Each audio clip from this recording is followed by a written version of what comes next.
ladies and gentlemen, and welcome to another District Ultra Confusion Thursday Night Hangout. Greetings and salutations, my happy noobs of the internet. Yes. Well, I don't know if they're noobs. I'd say they're probably veterans of the ones and zeros, or at least travelers of the ones and zeros. They're somewhere out there. Yes. Ladies and gentlemen, I, of course, am your host, Charlie, and I'm joined once again by the prolific Karma himself, Zealeus. Greetings and salutations, good sir of the Ultra Confusion Plaid Shirt Club. Yeah. Ladies and gentlemen, this, of course, is the Thursday Night Hangout. It's a live show where we try our best to cover the topics most important to you during the show. If at any point during the show you have any topics, opinions, thoughts, questions, subjects that you would like to bring up, by all means, drop it in the chat, be it on YouTube, Facebook, or Twitch. And or you just want to tell Charlie he's wrong. Yeah. Or, yeah. Well, that's why I said opinions. And, you know, please voice them. If you just drop them in the chat, doesn't matter which chat, it all pops up for us, and we'll go from there. Now, of course, if we do unfortunately run out of time, we will add it to the very next show, which gotta do one quick announcement, little house cleaning, I guess. We will not have a show next week because Charlie will be in Chattanooga. It's not really a Thursday then. I know. It'll be weird. Maybe I'll do some kind of like live stream, handheld, just check in. How about that? You should just wander around Chattanooga like lost, like, hello? Hello? Where is everybody? Where? I was told there's a party, guys. Where's the party? Now, of course, the reason for that is that I will be at Chattanooga for ChattaCon. ChattaCon does start on Friday, and goes through Sunday. And I do have some good news, although I still am not represented on the website. I do know that I am doing two panels. Two panels, and the panels are video games shitty for the good, ? Which What? I've been added. I've been given a co-host. Nice. Who seems to know his stuff, so this should be interesting. And then the other one is, which I'm gonna try to see if I can steal the same dude for the other one, because he probably has a little bit more, or well, you know, he'll be able to help me with this next panel, and that is so you complete your indie project and you think you're done, which is an oldie but goodie. I've heard that one before. It has been a long time since we've dusted that one off, but they wanted. You're gonna watch your old ones to like take notes on to be like. I basically find Nerdburger games and do what they do. Okay, ta-da, done. Panel over. Yeah, panel over. Drop mic. Walks out. You should figure out a way to like feed Craig into your panel. Yes. Anyway, so yeah, ChattaCon's happening. Tickets are relatively cheap. If you're in and around the Chattanooga area, definitely come check it out.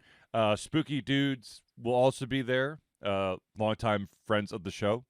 You might know them by a different name, Vitamin Geek. Oh, indeed. So Spooky Dudes will be there. And I'm looking, and unfortunately, one of their panels is happening at the same time as ours, so I won't be able to attend theirs. No. But I am keeping an eye on all the panels. They're still kind of moving around.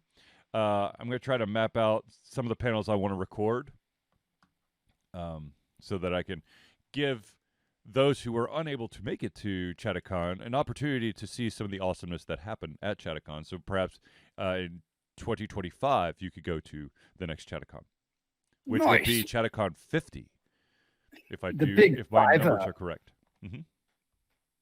Also, many of you know that after last week's show, which was the last one of 2023, I then attempted my 24-hour game-a-thon, which I was successful in navigating from start to finish. Nice.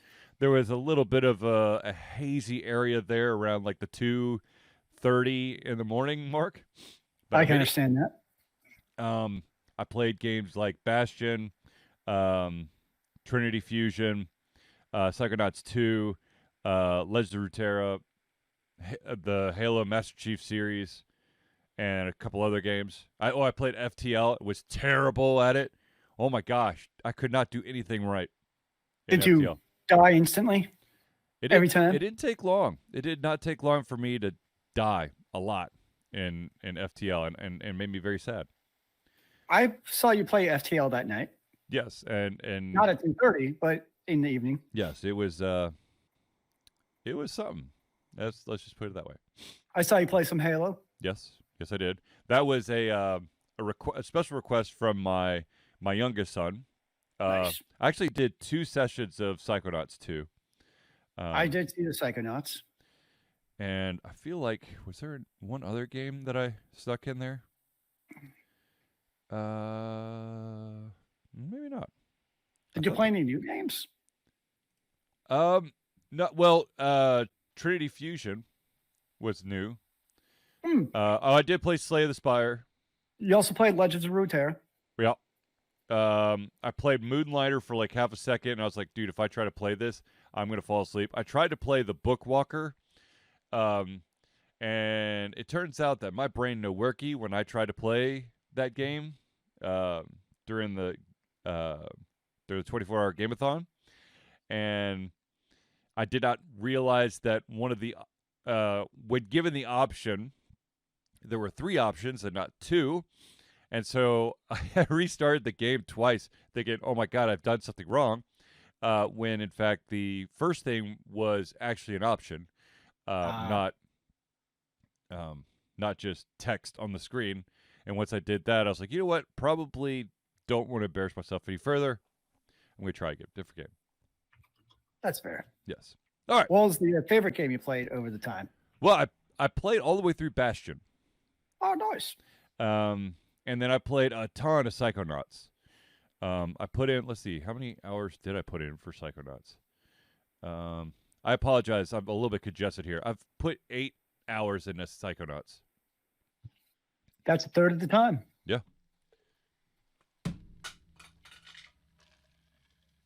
And there goes my coaster that was stuck to the bottom of my cup that I didn't notice until it was at my mouth, and then went flying across the floor. Fantastic. Why are you doing coasters? What did the coaster ever do to you, sir? I don't know. Anyways, all right, so let's jump into some of the stories of the new year, I guess. I mean, we are in a new year. This is a true statement. So the first thing is, and I didn't think that this was like shocking news, but apparently for the first time ever, someone, a 13-year-old, has beaten Tetris. What? Yes, apparently if you get the high score of, I just want to make sure that I give enough 9s here. But if you get the high score of 99999, which is, what is that? 999,999. It will literally break the game. You get into like a buffer overflow. It's not made to go to 7 digits. Yep. And so, hooray, you win. And to my shock, having, played Tetris on the original NES, this hasn't been done yet? How has this not been done yet? I don't understand. I mean, it's pretty crazy because when you get high in the levels and like the pieces are moving so fast, I mean, people have mad skill to be able to keep up with those crazy fast moving pieces. Yes, but okay, so it came out in 1989, okay? I would think somebody would have done a bit in between that time. They have Tetris tournaments yearly, at least yearly, if not multiple Tetris tournaments every single year, and no one has hit this magic buffer. It just doesn't make. I don't know. Though I do or like. Have they? And it just kind of. Or maybe this is the first time someone has video proof of it. That's what I mean. Like, ours first, because like if we did it back in the day, not that I did, or maybe I did, there would not have been any evidence. I do love the kid's reaction in the video though, and when it happens, he goes, "Oh my God, I can't feel my fingers." Because as Zealeus alluded to, that shit they start dropping fast. Get Tetris calluses. Yeah. So congratulations to Willis Gibson of Stillwater, Oklahoma. He has a bright future in Rubik's Cube speeding. Oh God. I don't know if I'm I'll just saying, if ever. you can move your fingers I don't think that I'll fast at Tetris, you'll probably be really good at Rubik's Cube speed.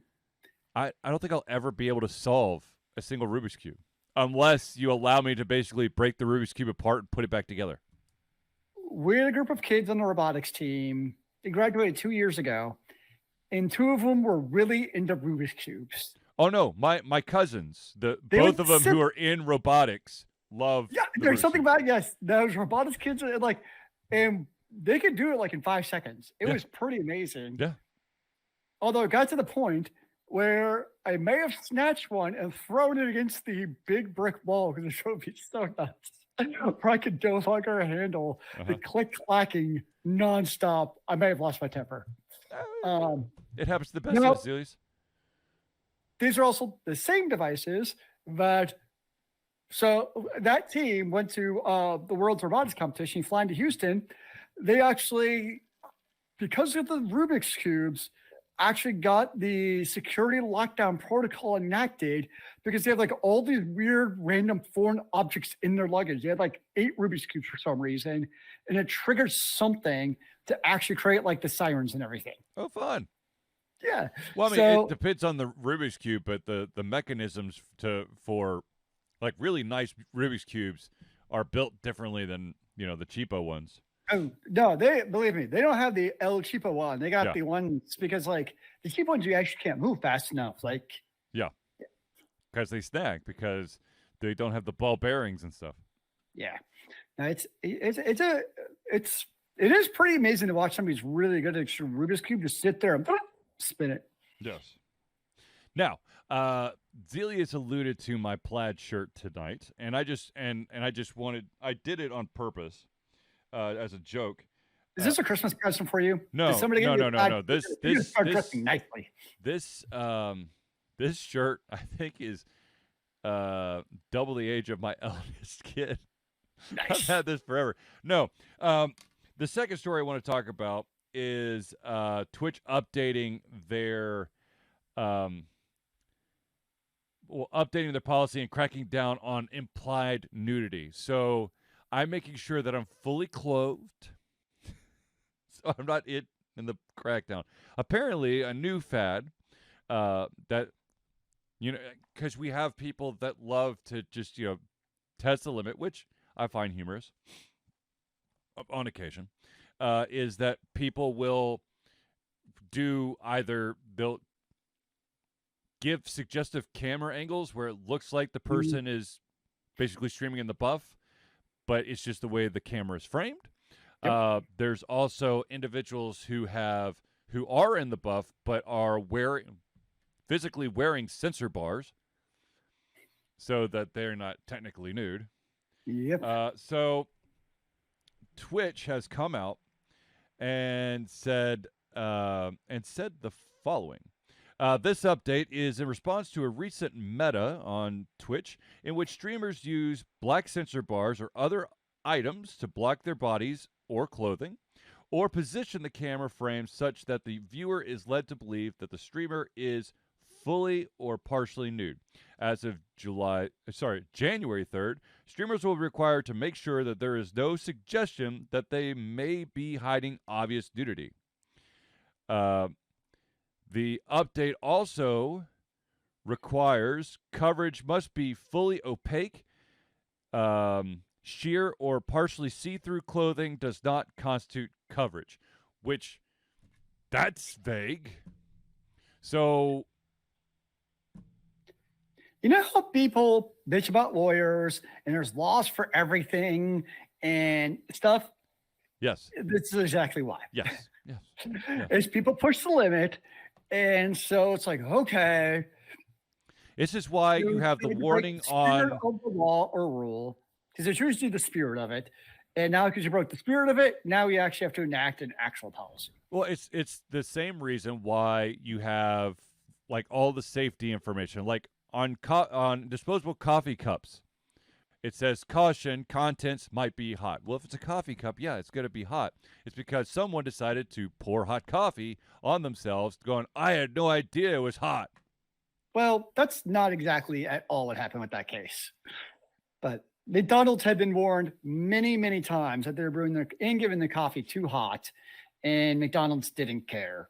It has been a well-known fact that they brewed their coffee way too hot. There was a TV show that made fun of it, and that's what the person did in the TV show to kind of mock the McDonald's thing. That's why I didn't say McDonald's. But that's what it comes from. Is McDonald's. Right. It's human stupidity going, well, it doesn't say I can't do it, so... we have like a big robotics manual and what you can and cannot do. 2 particular rules are: 1, you cannot have coffee beans on your robot, and 2, you cannot have animal parts on your robot. If you ever wonder why a rule is there, it's because someone did somebody tried it. Oh, goody. Yep.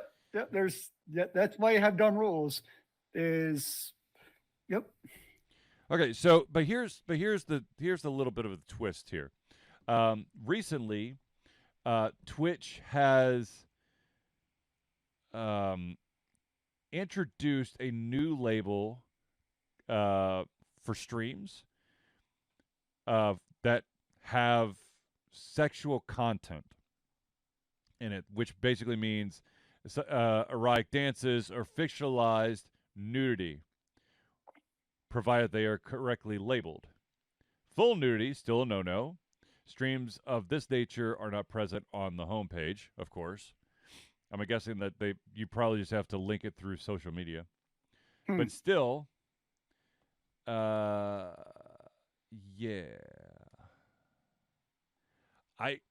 Look, there's gonna be a ton of bans. There's gonna be misunderstandings. There's gonna be people who literally are gonna get something that is opaque. God damn it! I already know what people are gonna do. They're gonna wear clothes that are opaque, that are going to have suggestive stuff on it with a censor bar. I'm calling it right now. I was thinking having like the head and then have like an anime avatar for the rest of your body and keep on pushing it like the pixels closer and closer to see like what is the pixel limit of nudity. I guess you could do it with the black bar also. Yeah. Is like what is the pixel limit like before Twitch bans you? Well, I mean, that's basically VTubing. Yeah. I mean, it's gonna happen. Yeah, it's. Yep, people are gonna push the limits. So I'm fully clothed. Damn it, I'm wearing opaque clothes. So is Zealeus. So I don't know. You're very suggestive of the chest hair under that shirt. What chest hair? I don't have much chest hair. Yeah, no. All right. See, that's the problem. It's suggestive. Oh, Lord. I think you're wearing a shirt because you don't want to show off your chest hair. Ergo, is suggestive. Actually, any other week, I'd be wearing this shirt because I'm embarrassed for the T-shirt I'm wearing underneath. But it's an Atlanta Hawks. It's an Atlanta Hawks shirt. They won last night. They amazingly won after being up by 17, and they won by 3 because the other team missed the 3-pointer at the buzzer. It could be worse. You could have a I Love Arthur Smith shirt. Yeah, no. Okay, anyways. Yeah, no. Keep Arthur Smith 2024 hashtag. No. All right. Speaking of naughty stuff, let's talk about the fact that there seems to be an uptick in individuals who are playing Baldur's Gate 3 on the Xbox that are getting banned from the Xbox because they are uploading clips of the naughty parts of Baldur's Gate, which when you upload through Xbox, it automatically uploads to the Xbox server, and it is a big no-no to have hanky-panky videos being hosted on Xbox as against Microsoft's terms of service. So I'm sorry, individuals who want to do that. My guess is get a capture card if you're really all that into it, and record it onto your computer, and then you could share it with all your friends and family there. That's a very roundabout way of having to capture your gameplay. Well, no, the people are explicitly recording the naughty sex scenes to show how naughty they are. But if you do it on the Xbox, it automatically uploads to the Microsoft server, which then is a big Nice. And, yeah. I didn't know Microsoft were a bunch of prudes. I'm not sure. Like, does everyone have access to it? Maybe it's like a gating thing.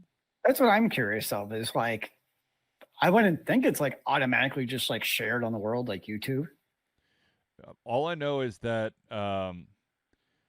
any videos that you on your Xbox Series X S, any videos that you capture automatically gets uploaded to the Microsoft servers. So, that's unless I wonder if there is. Oh, you can turn off automatic uploads though, so you can just store it on your hard drive. If you didn't know that, that's still kind of crappy to get banned for that. Yeah, I mean that does suck. Well, like, that's why it's become a thing, is that people are finding it out now. That's what's happening. That kind of bites. Yeah. And also, just a side note, the developers behind Baldur's Gate 3, for those Xbox owners out there, they're still looking into the issue where save files are being wiped from your Xbox. That would be a pretty terrible outcome too. You could get both and double whammy. You get banned and you get your save deleted. All in one fell swoop. The ultimate ban hammer. Ba, ba, ba. So yeah, that's happening. Now, see, this is why I'm never playing Baldur's Gate 3. I don't want to get banned from Steam. Yes. Wait, no, Steam's not gonna. Steam doesn't care. Some of those games that pop up in discovery queues. Steam You're the only one I know who gets that into the discovery queue. I think that's just a you thing based on your viewing history and purchase history. No, I have never bought a sexually explicit game ever on Steam. And yet when I do my discovery queue, some weird ass stuff, because I allow for mature titles to be displayed. And so some very out there is like, oh, you liked playing The Sims. Well, check out this Sexomatic 5000 game. Like, where it's an erotic simulator. Anyways, moving on, let's talk about what our wonderful state is thinking about doing after a slew of incidents happened around Christmas time. And what I'm talking about is that the state of Georgia is now in the process of creating a law that makes it a felony to swat an individual. The reason, and this is the big story behind it, is that State Senator Clint Dixon of Gwinnett County was saying goodbye to his in-laws when he found his wife panicking in the other room. It turns out that his kids were playing video games that Santa had brought, and the Gwinnett County Police Department was called, and SWAT was basically charging up their front lawn, guns drawn. And they reported that an individual had said a male shot a female and there was a hostage situation in their house. So, I mean, yes, like there should be consequences for swatting, whether it's a felony or whatever it is. I'll leave that up to other people to decide, but like it should be given to me. It is a misdemeanor right now, as long as no one gets hurt. But they want to upgrade it to a felony. The one thing I'm cynical about that on is it's because a politician is the one who got affected by it. Well, I mean that's there were numerous swatting events that happened around Christmas. It's just that the politician one is the one that made headlines. But there was an individual who... If the politician one had not happened, would there still be a push to make it a felony? That's what it's like. Right. It seems like all of a sudden this politician is all of a sudden now like, oh, let's make it a felony because it happened to me. Like, unless it actually is in their sphere of influence. Oh, it's like, hold on. It looks like somebody was literally just going down the Rolodex of politicians in Georgia, because this also happened to U.S. Representative Marjorie Taylor Greene. It also happened to Georgia Lieutenant Governor Burt Jones. And also it says Senator John Albers from Alpharetta, Kim Jackson from Pine Lake, Kay Kirkpatrick from Marietta were also SWAT targets. So somebody basically was just going after all the politicians.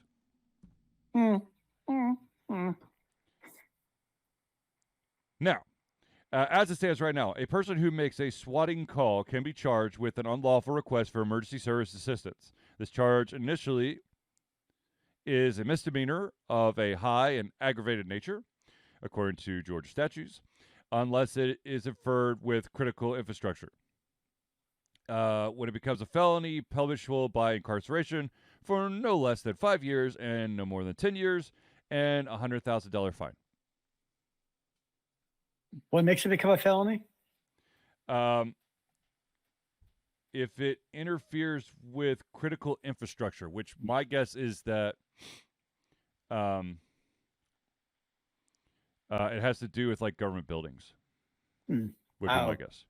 Yeah, probably not swatting like the Supreme Court would be a good idea. No. Or the Georgia Capitol. Or any of the courthouses. But private residences, sure. Actually, I'm pretty sure if you swatted the governor's mansion, that would be a big no-no as well. That'd be no good either. Yeah. But anyways, ladies and gentlemen, I understand that this wonderful thing called your computer screen makes you feel invincible, and anonymity also makes you feel like you get away with anything, but control yourself. If someone's being an absolute douchebag, don't play with them. Toxicity is out there, and sometimes it's unavoidable, but you don't need to harass people. I still remember the scary thing that happened somewhere in the Midwest where there was a swatting incident, and an individual who was getting swatted gave the wrong address because like, come on, bro, come on. And then an innocent individual was gunned down at that residence. So seriously, don't do that. Yeah.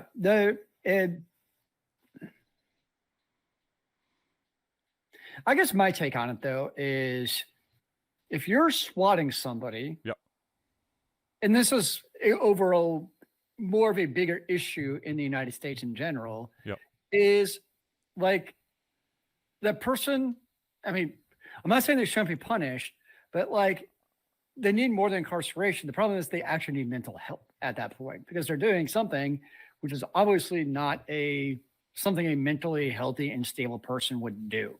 Right. And we have such a mentality, and it's not just one, this is like in general. It's like, oh, somebody did something bad, just punish them. That'll fix everything. Yep. Where time and time again, we know that just punishing somebody actually makes recidivism worse. Yep. Like it only creates that cycle. I wish at some point we'd be able to be like, hey, yes, swatting or whatever it is bad. But if this person did this, obviously there's some kind of mental issue. Maybe we should look at that side of that so that like this doesn't happen again, or this person can actually become a productive member of society instead of just going down the hellhole that is the prison system. Yes. Well, at least have a mental check, because some people are just assholes. Well, that's true. Yes. All right. Speaking of legal stuff, let's talk about the fact that Google has finally been found out, ladies and gentlemen. Turns out that wonderful incognito mode that people use a lot on Chrome for less than, uh, proper moral uses. It turns out that Google is actually still tracking you in incognito mode. So I am shocked. there are tons of young boys and girls who utilize incognito to find more racy content, I'm sure. And this is probably detrimental to them. I found that it's used to find racy content so that your parents and or school do not know you're doing it. That too. Yeah. But still, Google knows what you do at night. Yep, Google knows all. Oh, dear God. Anyway, so sad day for those trying to sneak their porn fixes or whatever you do. That's why you just use a VPN that's proxied into another country, and then it creates a fresh image every time you turn it off and on. See, here's the thing about VPN that bugs the shit on me, okay? So I would love to have VPN on everything that I have. Unfortunately, because I have streaming services, VPNs, those streaming services don't like you VPNs. Yep, they detect it and they're like, "Oh no, this is bad. You're trying to do terrible things, sir. You're doing illegal things. You're trying to view something that you're only allowed to view at home." I'm like, "I am at home." "No, but it says that you're in Illinois." Okay, fine. VPN off. And then it's like, well, what? Now I'm not going to remember to turn the damn thing back on. Yeah, it's a thing. All right, ladies and gentlemen, I do want to pause real quick to thank some beautiful individuals who help Alter Confusion be the best and greatest Alter Confusion that we could be. And these, of course, are the friends of the show. So without further ado, let us start with the Indie Cluster. The Indie Cluster is an organization of independent game developers that want to gain exposure by being involved in the community. They collectively journey to popular conferences as a traveling booth to help gain attention for their games. They make partnerships in local communities to bring games to the mainstream mindset. They highlight local, unusual, and rare concepts that challenge the paradigm of the common. They also host events to teach kids and minority groups about game development to hopefully one day enter the industry themselves. For more information, go to indiecluster.com. And oh my gosh, this is going to be really hard since I can't breathe out of my nose. This congestion is really getting to me. So if I start like hyperventilating, it's because I can't breathe. And they've started to update their website. So go visit and find out about them. Yeah. All right, the next shout out we got to give is to Noodle Boy Media. Founded in 2015 by Andrew Tran, Noodle Boy Media, previously White Kid 47 Media, is your choice for professional photo shoots and panel recordings at conventions. They pride themselves in providing a high level of professionalism, top-notch experiences, and quality services. If you want more information and to view their full list of services, check out facebook.com/noodleboymedia. Trying to say all these in one breath is going to kill me. I can already tell you that. All right. Next shout out is to the individual that if you're in the greater Atlanta area, we all know that we get our aches and pains, and I definitely gained a couple extra aches and pains for my 24-hour game-a-thon because I have terrible posture while I game. Ladies and gentlemen, Hero Chiropractic is a unique healthcare practice. Can you really have good posture for 24 straight hours of video gaming now? Huh? Can you really have good posture for 24 straight hours of video gaming? Definitely not. Anyways, Hero Chiropractic is a unique healthcare practice set up by Ryan Moore. The company's focus to elevate a patient's experience of freedom, creative expression, and joy. They believe that everyone can be a hero and has incredible heroic potential inside themselves waiting to be unleashed. Hero Chiropractic focuses on mobile chiropractic care in the greater Atlanta area. They are committed to healing clients by creating a plan of action uniquely suited for each person. They make that plan of action as convenient and affordable as possible, and most importantly, suited to your individual needs. For more information, go to herochiropractic.com. The next shout out we got to give is to the music maestro himself, CrossPad Creative.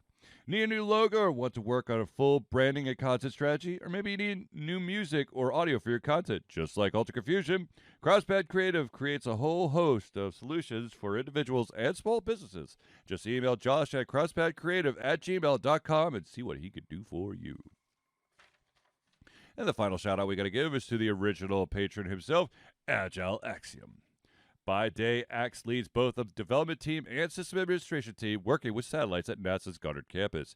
But while not in meetings and many times during, he is the Agile evangelist Agile Axe, championing the philosophy of Agile and trying to make the world a better place for software developers, testers, system admins, and software projects the world over. Decades of experience in software development and leading Agile teams are brought to bear against evil processes, inefficient work, and bad habits. For more information and to check out his book, go to agileaxiom.com. All right, before I move on, I have got to take a drink. So 1 second. Oh, no. Don't die of thirst. All right. Ladies and gentlemen, I know that you are now dying with curiosity about how you can become a friend of the show and have a shout out every single Thursday night during our show. So, ladies and gentlemen, let me tell you that Ultra Confusion survives on the love and support of fans like you, and so we have a Patreon page. Patreon lets you, the fans, lovers, haters, demigods, interdimensional beings, gods, demons, aliens, mummies, werewolves, swamp creatures, unknown creatures, supporters, and more to become active participants in the work we love through a monthly membership. This gives you access to exclusive content, community, and insight into our creative process. In exchange, we gain a bit more freedom to do our best work and the stability we need to build an even stronger creative career. Currently, we have two different tiers. We have the $1 tier, that's $1 a month or $12 a year. And what that'll get you is early access to all of our playthroughs, as well as the ability to participate in patron-only posts and polls. If you're interested and feeling a little frisky about going slightly higher, there is a $5 a month. That's $5 a month or $60 a year. Not only does it give you everything at the $1 tier, but it also gains your name or organization added to the thank you to the Friends of the Show section of every single Thursday night hangout. So if you want to become a patron of Ultra Confusion, go over to Patreon. That's patreon.com/Altered Confusion today. Now, usually this is about the time that I talk about Extra Life, so I just want to say thank you to everyone who came out to watch me play for 24 hours, as well as those who helped donate to the cause. I raised $525 this year for Extra Life, which is phenomenal. That's actually one of my higher totals, and that might actually be the highest total I've ever had. Yes, it is. You know, it's fun is at the start of the new year, it resets. So Yes. I can no longer link your page. No, and that's why I have to go into my members' stuff. Does it do that like on January 1st? Yeah, it does. Okay. So in the 12 events, the 12 years that I have been raising for Extra Life, or gaming for Extra Life, I have raised a total, thanks to all you amazing individuals, I've raised a total of $4,381. Nice. That went for the Children's Miracle Network hospitals, of course, specifically Children's Healthcare of Atlanta. So thank you again to all those amazing individuals who donated this year. And be on the lookout. In probably February or March, I will be once again setting up the next Extra Life campaign. Very nice. All right, ladies and gentlemen, let's jump back into the stories. And this one is, I guess, some sad news for individuals out there who love the game of Hearthstone. Well, in part. It turns out that one of the modes in Hearthstone is apparently being sunsetted. And that, my friend, that mode is Duel. The Duel game mode will be discontinued in April 2024. So if any of you out there who are Hearthstone players have any active duels, you need to get them done before April 2024. I played Hearthstone like when it first came out. I liked it well enough. I thought that Hearthstone was an absolute gambling game. I did not like it.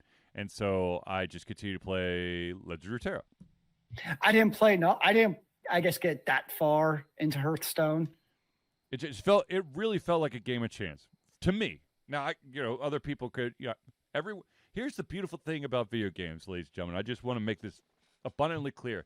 Everyone is entitled to their own experience. Not everyone is going to play the game the same way, nor is everyone going to get the exact same experience out of the game. So, nope, your experience is wrong. You're a noob. All right, thank you, Jonathan Blow. God, I still can't believe that guy had the cojones. Well, actually, the guy's an arrogant douche, but he had the cojones to, God, what was the game? Braid? That's really old now. But he went on and basically left comments on people's YouTube clips of people playing Braid the wrong way. Sure, yeah. Fantastic. Yeah. That's a great way to make friends, bud. Anywho, so once again, if you are a Hearthstone player and you've got some active duels, we're in January, February, March, so 3 months to get all your duels out of the way, which I'm pretty sure you could do. I don't know how long duels take, but I'm assuming that they're pretty quick. Now, here's some great news for those out there who... It's actually great news in the world? Yes, there is some great news in the world. And this one is all about the fact that there is, or was, an MMO out there that was huge and had a hell of a following, and then, of course, it got shuttered. But, as sometimes happens, a bunch of people with a lot of know-how decided to try to keep that game alive. And they have successfully kept that game alive. And now they have an official license. And the game that I'm talking about is City of Heroes. Oh, no shit. I remember that game. NCSoft and the City of Heroes fan server Homecoming have come to an agreement to allow for the Homecoming to have an official gaming license. For those who don't know, Homecoming was built off the original game code, which was uncovered back in 2019. The server not only restored the original MMO content, but included new class features, mechanics, and quality of life updates.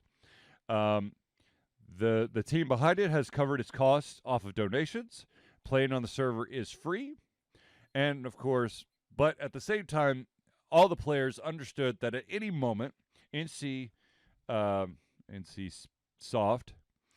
could literally just pull the rug from out from under them, and the servers could be shut down. But there is time to rejoice, and there is still a chance that at some point NCSoft could say no more. But for now, it appears that they have the green light, and they are actually. Hold on one sec here. Oh, shoot. I just lost the thing. No! Yeah, so basically it allows for the continued existence of the game, which is awesome. I feel like I remember back in the day, this makes me feel really old, but back in the day, there was a the Matrix Online game. Oh, jeez. And there were literally like people that were streaming and refused to log off because they didn't want it to end. But this is actually a feel-good story that these individuals have actually gotten the blessing for now of the owners of the IP to continue to do what they're doing. So yeah, I mean, if Cities of Hero wasn't going to actually, have anything happen to it, this is a cool way of doing it to allow them to actually be able to do it. Yeah. So I applaud for once a developer or publisher not being a total asshat in a case where, it doesn't do harm to an IP that's probably not going to go anywhere. And it sounds like they were doing a good job of stewarding it anyways. It wasn't like City of Heroes is going to turn into a hentai game.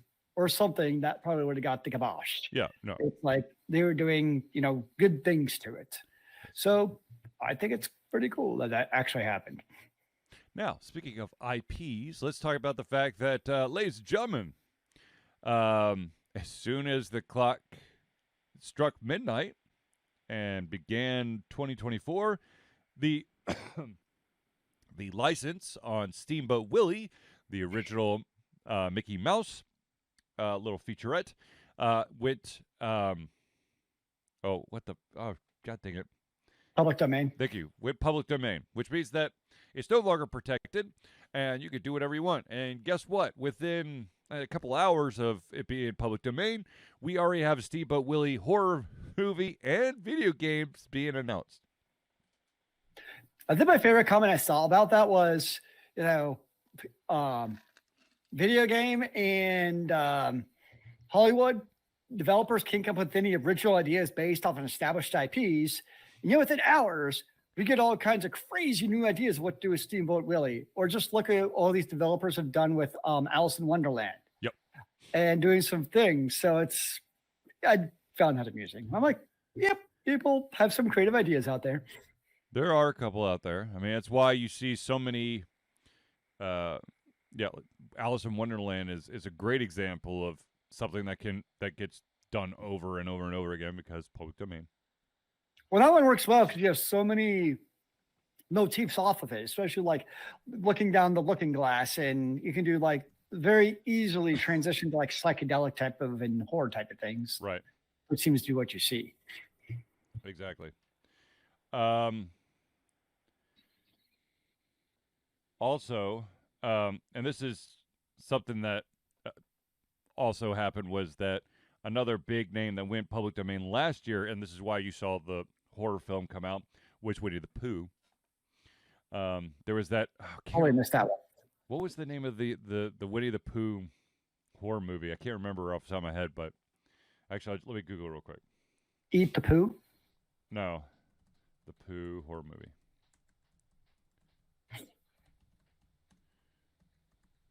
It is called Winnie the Pooh, Blood and Honey. And it is creepy. And there's already a sequel planned. It's a horror slasher film. Who knew? Yeah. Yeah. So once something goes public domain, it's, all bets off. I would not be surprised at all if Steamboat Willie, which has an unfortunate name, because we know that there are going to be individuals who are going to take it to the more sexually explicit zone now that it's available. Hey, it'll be perfect for your Steam curation list. Oh my God. You'll be the first to know. No, thank you. You can have a special alt confusion after hours. Lord. No, thank you. I'm just saying, it seems to be a popular thing on Twitch. You could have some bars going across your body. I don't think anybody wants to see any more of my body than they see currently. It's not about actually seeing the body. It's about the intimation of what is there to see. Oh, Lord. The tease. No one wants a tease of Charlie. That's what you make them believe. Sure. That's the whole point. Sure. You don't know what's under that mask. Oh, for the love of God. Zealeus. Oh, bad news, ladies and gentlemen. Kim Kardashian Hollywood, the game, is being shut down after 10 years. I didn't even know that was a thing, so.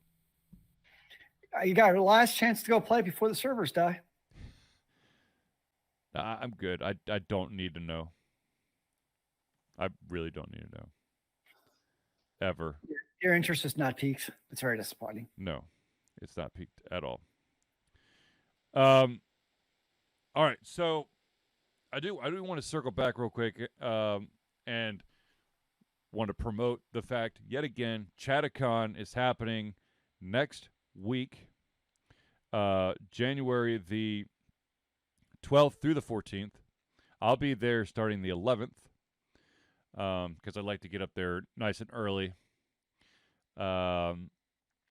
and I will be doing at least 2 panels. Maybe I'll jump on some more, and I, of course, will be recording some. And one of the authors that I'm a huge fan of is actually the featured author. Oh, nice. For ChattaCon. He, of course, is John. God dang it! Oh, I'm gonna die. John Hartness. I'm sorry. I'm like getting more congested as the show goes on. He's got a lot of fun stuff. A lot of fun books that I've read a bunch of. I met him I'm pretty sure I've met him at Canuga, but I'm pretty sure that I've also seen him at other conventions as well. But he's a cat lover like Zealeus. I saw another one of their guest of honors is known for bringing a cat to the highest summit. Yep. Sarah Clemens. So, cat lovers and dragons. They should do like a not donation, adoption drive for cats at ChattaCon. That should be like their thing. You never know. I'm just saying, they have cat lovers that go hand in hand. You never know. But it might be against the hotel's policy. Well, you can do it outside. They're lost, not. You can do it in the courtyard. There you go. All right, so Zealeus. Now at the start of the 2024, is there any games that you have your eyes on? I started playing this week. It's an oldie, but damn you, Steam Winter Sale. It is Warhammer 40K. They have the dumbest titles to their games. I hate them. But this one is called, because I don't actually know what it's called. It's Warhammer Inquisitor Martyr. But it's weird because then there's an expansion called Warhammer Inquisitor Prophecy. It technically installs 2 different installers. I'm like, what the hell is it? But whatever. It's a really fun action RPG. I'm really liking it. I find the combat much more visceral and interesting than Diablo 4. Like, I have no desire to play Diablo 4 right now because I'm like, damn, this combat's fun. The only thing that annoys me, it's like, it's a fun game. The one of the things I do like, super short missions. Like, you can complete the mission in like 5 to 10 minutes. So it's very easy. Like, I like off from work. I got, a little bit of time before I eat dinner. I can log in and do a couple of missions, right? Yep. Like, they're going to be nice and quick, bite-sized. I like how they do the missions. The one thing I don't like about the class makeups, so they have a sniper class, or they don't call it sniper. They call it a assassin. But it's very clear it's supposed to be like the range type of class, and they have like sniper rifles. And it's like one of the more interesting range type of classes I've played in a action RPG. Because most ranger classes in every ARPG are the same. It's like, oh, you throw a trap, you have a lightning bolt, cast it at them. It's like the same class. Oh, you have a little flippy thing where you go backwards. Congratulations. And this one, you actually have like true sniper skills and stuff. But the problem I found out when playing other classes, they have much more interesting range skills. Like the Crusader has like a freaking flamethrower, and like he has, he can throw, he actually has a mortar gun that shoots bombs at enemies and like large explosions everywhere. I'm like, this is so much more fun. So it's like, that's my only criticism is like some of the class compositions are a little bit like, I don't know, reverse of what I'd want. But overall, if you like ARPGs, it's definitely a fun game to check out. I would not buy it full price because it goes on sale all the time. Yes. I actually have it in my Steam library. Yeah, you should check it out. It's fun. I mean, the sniper class, it's a fun class. Don't get me wrong. But if you start playing other range classes that have range, I'm like, the range class on this class is totally gimped. And the biggest issue is like those sniper skills, they're all single tiger damage. And when you're getting attacked by like 20 mobs at once, like, where's my freaking flamethrower? So I apparently have played 11 hours of Prophecy. Yeah, that's the game. Yeah. That's it. I liked it.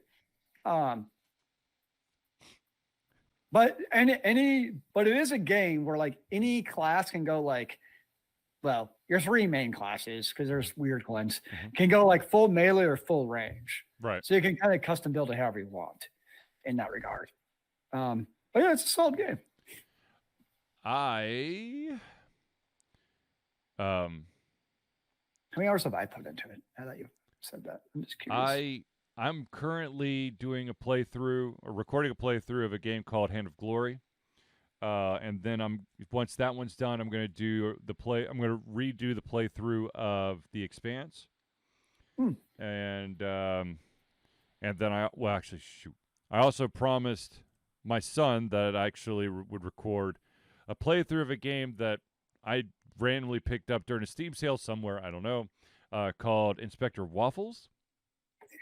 So I'll do a playthrough of that, and I'm pretty sure that I'm going to have to add my voice to all the dialogue because I'm pretty sure that's not voiced. Are they going to sit there and watch you as you play it? God, I hope not. I'm sorry. When I'm doing playthroughs, I do not want anybody else in the room. And yet you put it in there for everyone to see. I know. Isn't that weird? I think like if I'm streaming, I'm cool with it. I think I become self-conscious while I'm recording, and I also don't want to get distracted. I don't want to be doing a recording and then like wander off for like 10 minutes because someone's having a conversation with me. I get that.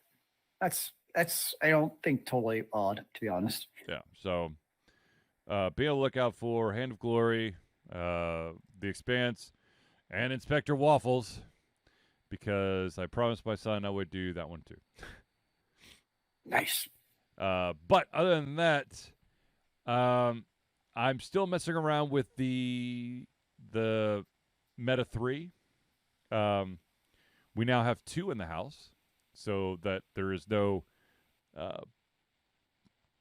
children beating the crap out of each other for who gets to use it next. What's the fun in that? We also got the USB-C cable so that we can plug it into the computer. So if we actually do have a VR game, we could play it. But it turns out that I have no VR. Well, I've got one VR game that I have no idea where it came from. But wait, what about Snarf Quest? That's not VR. I thought he added a VR module to it, or VR mode. There might be like some kind of compatibility, but it's not strictly VR. Okay. Yeah, it is not. Yeah, but I remember he added a VR element to it. Let's find out. I'm going to go to the store page. Nope. No. No VR. I could have sworn there was something added for it. Yeah. But anyways. Oh, well. What do I know? Apparently, Snarf Quest is still considered early access. It is, and will forever be because he had to move on to another project. Which is actually a card game that I saw displayed at ChattaCon 2 years ago. Oh. Which I cannot remember off the top of my head now. I know it's in my cabinet of games. You do have many. Yes, I do. And we got more over the Christmas holidays. So we got 5-minute... Oh, what the hell was it? 5-minute dungeon? Now, oh gosh, now I'm going to have to Google it. Hold on. 5-minute dungeon board game. I think that's what it's called. Yep, 5-minute dungeon. And it's basically you have a character, you have a deck of cards. Each character, it's for 1 to 4. I think it's 1 to 4 players, or maybe it's and you have 5 minutes to defeat a dungeon. and each dungeon has more cards that you have to go through. And basically, what you have to do is you have to match symbols of cards in your hand to the symbols required to basically conquer that card until you get to the boss. And my eldest son found that one of the characters is severely OP'd, and if you can hold on to one of the cards in it, will automatically beat the boss every single time, no matter what. So, yeah. Good to know. Yes. He's breaking the system already. Yes. So we got that. We also got a game called Trash Panda, which is it's a raccoon game. It's a card game where you're trying to collect trash.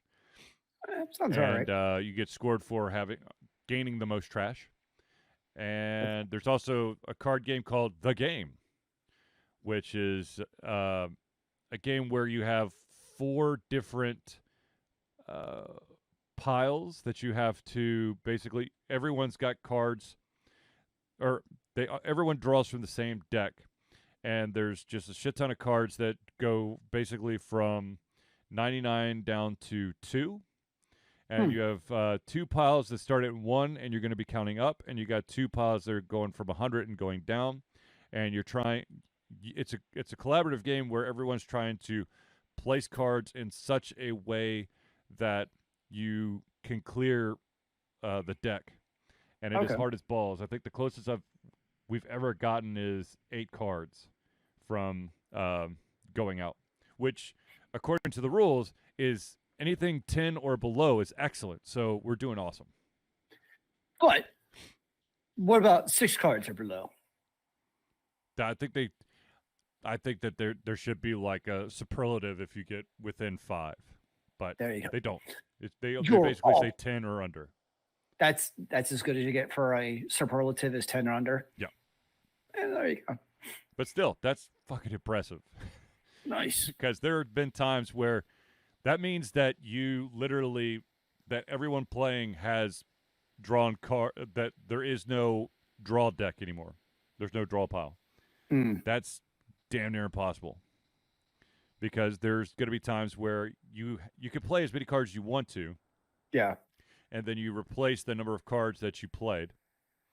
But there's going to be times where you have a card and the closest thing is like you're going to add 20 to the deck, and the card that's there is like a 16, and the closest thing you have is a 36. And you're going to piss off a lot of people because you just jumped a bunch of numbers. I got you. Yeah. So, anyways, yeah. I'll probably be messing around. There's a couple games that we got on the Meta 3 that I'm interested in. There's a Jurassic Park game.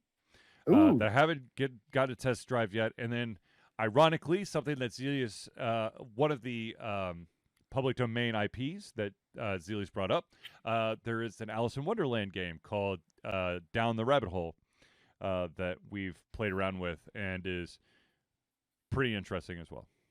Nice. Yeah. So I guess it's appropriate to have a Alice in Wonderland, like going down the rabbit hole theme game on VR. Yep. Because you're immersed in this alternate universe. Well, the cool thing about the game is that it goes third person and first person depending on what room you're in. Okay. So, like if you're trying to like move from room to room or try to see what's around, you're usually in third person, unless it's like a small room where they're trying to highlight a specific thing, and then they give you first person view, which is pretty dang awesome. And then, of course, just for shits and giggles, we also got a roller coaster game, first person roller coaster. So you ride the roller coaster Yep. via VR? Yep. That would really make me hurl.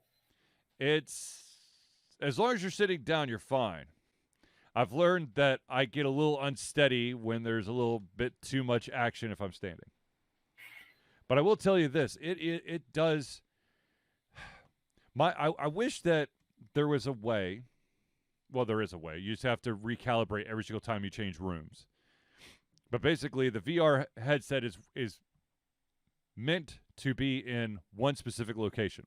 Yes, it is. And not, I'm in this room, and I want to play VR.